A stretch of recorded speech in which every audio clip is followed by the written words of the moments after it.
Good morning, watch nerds. Now, my relationship started with Direnzo watches some years back when I invested in a blue DR04 dive style watch.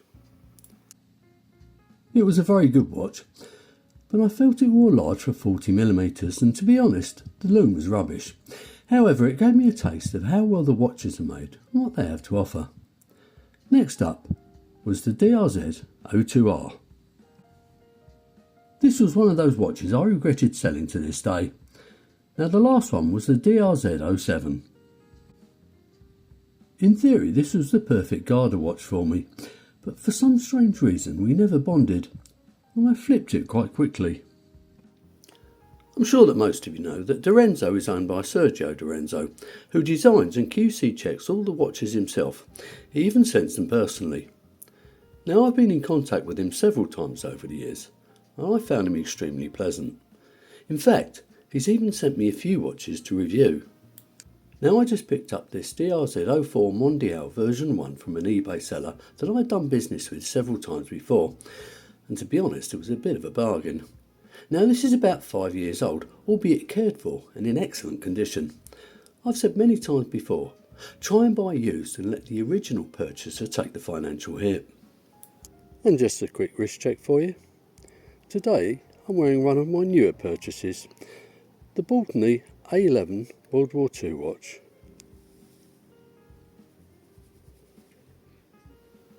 These are still available in a 38mm version and will cost you about 800 Swiss francs plus the duty of your relevant country.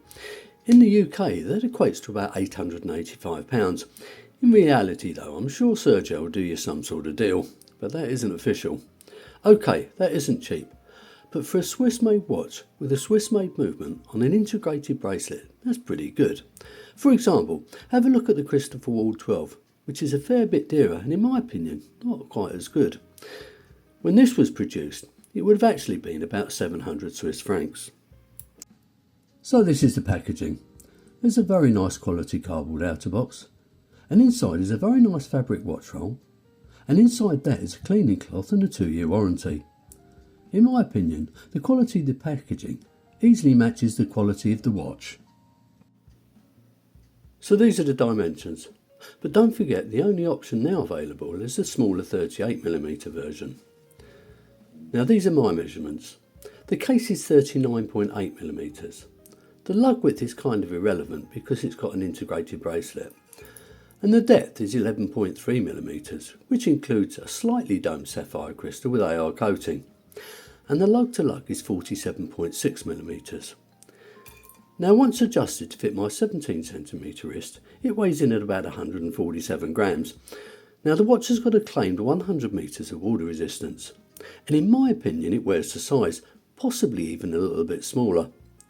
Now, it's strange, my taste for smaller watches increased and increased, but now I'm finding something with a little bit more presence has actually become quite desirable. Now we've got the money, the packaging and the size out of the way, let's have a look at what makes this little darling tick. Inside is the Sellita SW200-1 Elaborate grade automatic movement. For your information, the Elaborate grade is one up from bottom, which means it's regulated in 3 positions and it's got additional Incablock protection. It's a 4Hz high beat movement that ticks away at 28,800 beats per hour, hacks, hand winds, and it's got a power reserve of about 38 hours. These are a Swiss-made legal clone of the ETA 2824 and they're renowned for their reliability and accuracy. However, just a little tip, they don't really like hand winding. Now let's see what this one looks like on the time grapher. And there we go. Now, when I received this, it was actually running 40 seconds fast. I suspected there might be something wrong, so I demagnetised it, and now have a look. A respectable beat error, a good amplitude, and a fantastic rate. The 6.5mm beautifully knurled crown screws down to aid the aforementioned 100 metres of water resistance. Now, as you would expect, it operates the movement perfectly, but when engaging it and screwing it in, it's not as buttery smooth as, say, a Christopher Ward, for example. But like I said before, don't forget, this movement doesn't particularly like hand winding, so what I suggest is you give it a couple of slow winds, then shake it for 30 seconds or so. So moving on to the bracelet and clasp. We have a fair bit to cover here. So as mentioned, as you can see, this is an integrated bracelet. Now the actual opening is 14mm, whilst the bracelet at the case is 25mm, tapering down to 18mm. Now the outer part of the H-links are brushed and they've got polished chamfers, but the centre links are polished. Now I don't normally like polished links because they get scratched, but this bracelet and case has got an 800 Vickers scratch-proof coating. It doesn't have quick release spring bars, but as you aren't going to be able to pick up a strap for this, it doesn't really matter. Now that said, the version 2 does have drilled lugs because Direnzo did make a custom-made strap for it. I'm guessing though, I don't think they sold that many. What we do have is screw links for easy adjustment. Now there's a bit of a story regarding the clasp. Unfortunately, the last owner was unable to remove the last link because of a cross-threaded screw pin. So this meant the bracelet couldn't be reduced to the smaller size, which would have probably been about 6.25 inches. Now the watch was supplied with two options. This butterfly clasp, which I doubt many people would have opted for, especially as it doesn't have any half links. And this generic clasp with 3 micro adjustments. Unfortunately though, because of the cross-threaded screw, I couldn't actually get a great fit with this either.